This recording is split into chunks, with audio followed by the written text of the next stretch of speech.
Right, let's talk about a PR disaster, foot and mouth disease. The name alone is a branding nightmare. Two unappealing body parts and disease tacked on for good measure. We've been conditioned to fear it, to see it as a monstrous threat to livestock and, by extension, ourselves. But what if we're looking at it all wrong? What if foot and mouth disease is less a crisis and more a cosmic nudge for change? Sure, it's unpleasant. Fevers, blisters, discomfort. But so is kale, and we still put that in smoothies. In a world obsessed with wellness, maybe this is the shake-up we need.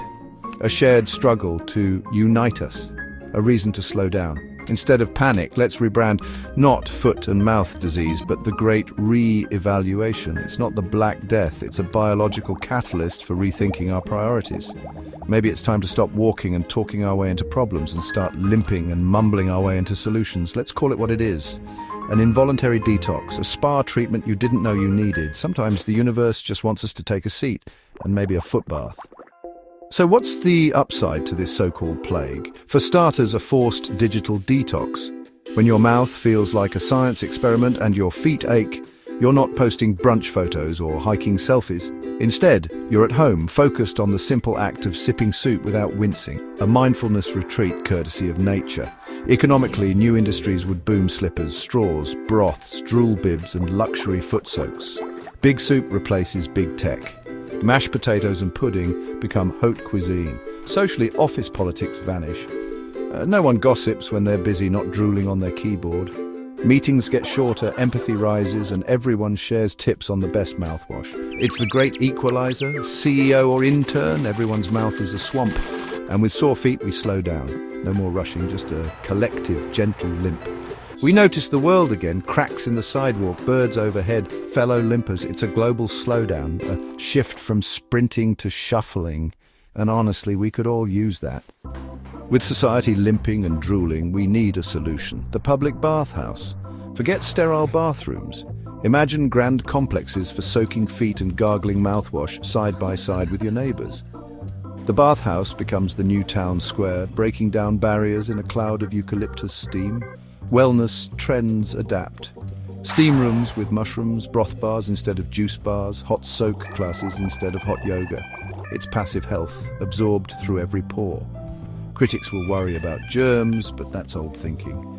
In our bathhouse utopia, we curate germs, building a collective microbiome and shared immunity. It's not about avoiding disease, but embracing resilience. And a little communal dampness. The bathhouse isn't a bug, it's a feature. Welcome to the future. Steamy, social, and surprisingly healthy.